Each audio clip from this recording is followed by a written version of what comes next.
The baby monitor screen went black at exactly 3:17 a.m., and that's when everything changed. Sarah Chin jolted awake, her heart pounding, staring at the dead monitor in her hand. She'd only had baby Emma home from the hospital for 8 days. 8 days of checking her breathing every hour, adjusting blankets, watching for any sign that something might be wrong. And now, the monitor was dead. She grabbed her phone, opened the nursery camera app, and what she saw on that screen made her blood run cold. A massive shadow was leaning over Emma's crib, moving, breathing. And then she realized. It was Atlas, their 6-month-old American bully puppy who wasn't supposed to be anywhere near the nursery. Sarah's husband, Michael, had brought Atlas home 3 months before Emma was born, a chunky, wrinkly puppy with a head that seemed too big for his body and paws like dinner plates. The breeder warned them, American bullies are protective, sometimes too protective. You need to socialize him properly before the baby comes. They tried. Puppy classes, exposure to children at the park, controlled introductions to baby sounds and smells.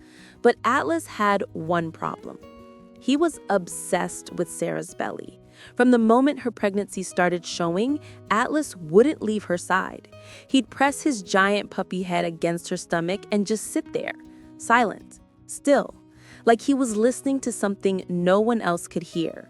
When Emma was born, they kept Atlas separated, a baby gate at the nursery door.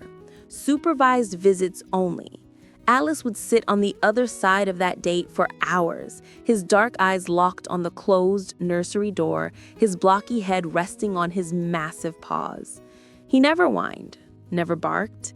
He just watched and waited. And if you're watching this but haven't subscribed yet, I have to be honest, that makes me a little sad because what Atlas did next will completely change how you see this breed. Subscribe right now. You need to see how this ends. Michael thought it was cute. Sarah thought it was unsettling, but neither of them expected what Atlas would do the night that monitor went dark. Sarah sprinted down the hallway, Michael right behind her.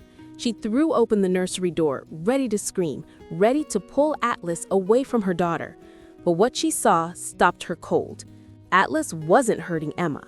He was standing on his hind legs, his front paws braced against the crib rail, his massive puppy body forming a wall between Emma and the window. And he was growling, not at Emma, at something outside.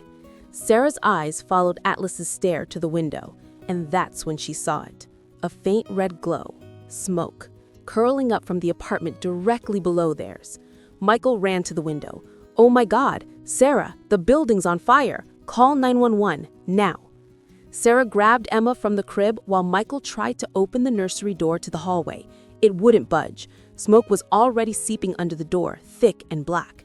They were trapped, 3 floors up, fire below, smoke filling the apartment, a newborn baby, and a 6-month-old puppy who somehow knew before any smoke detector, before any alarm, that Emma was in danger. Atlas started barking, deep, booming barks that shook the walls. He wasn't barking at them, he was barking at the window. Michael, he wants us to go to the window. They opened it. Fresh air rushed in. Atlas stuck his giant head out, barking into the night, and within seconds, neighbors started appearing. Lights turned on. People shouted. Someone screamed, "There's a family trapped on the 3rd floor." The fire department arrived 6 minutes later. 6 minutes that felt like hours. A ladder extended to their window. A firefighter climbed up, took Emma first, then Sarah, then helped Michael.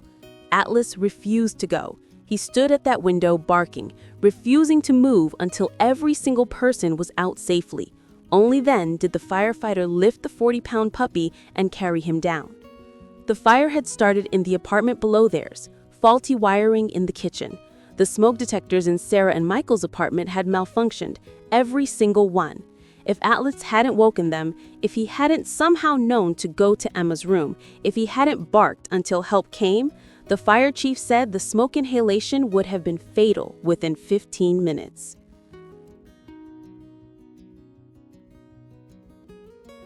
At the emergency vet, they checked Atlas for smoke inhalation. He was fine, completely fine. The vet looked at Sarah, then at the puppy sitting calmly on the examination table. How did he know? Sarah shook her head. I don't know, but he's been protecting her since before she was born. The hospital kept Emma overnight for observation, standard procedure after smoke exposure. And they did something unusual. They allowed Atlas to stay with her. He laid on the floor beside her hospital crib the entire night. Nurses came in every hour, doctors checked vitals, and every single time, Atlas would lift his massive head, watch them carefully, and only relax once they stepped back. One nurse, an older woman named Patricia, who'd worked in pediatrics for 30 years, knelt down beside Atlas at 4 a.m. You knew, didn't you? You knew she needed you. Atlas's tail thumped once against the floor. Patricia looked up at Sarah. I've seen a lot of things in this job, but I've never seen a puppy that young show that level of protective instinct. Most dogs don't develop that until they're at least a year old. He's special, and you're incredibly lucky. The security footage from the nursery camera told the full story. At 3:12 a.m., Atlas had somehow pushed through the baby gate. At 3:14, he entered the nursery. At 3:15, he positioned himself at Emma's crib and started growling at the window. At 3:17, the smoke detectors should have gone off. They didn't, but Atlas did. The footage went viral when Sarah posted it with a simple caption.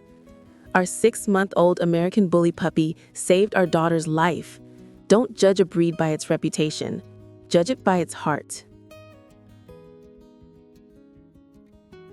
6 months later, Emma is crawling, and Atlas, now a full-grown 80-pound American Bully, follows her everywhere. When she naps, he naps beside her crib. When she plays, he sits nearby, those same watchful eyes, making sure nothing and no one gets too close. People still cross the street when they see him. They still stare at his muscular build and blocky head with fear. But Sarah doesn't care anymore, because she knows the truth. Sometimes the most powerful protectors come in the most misunderstood packages. And sometimes a puppy knows things we can't explain. Atlas didn't need training to protect Emma. He didn't need commands or rewards. He just needed to love her. And that was enough. So here's the question. If a 6-month-old puppy can sense danger before technology can, what else are we missing when we judge dogs by their breed instead of their soul?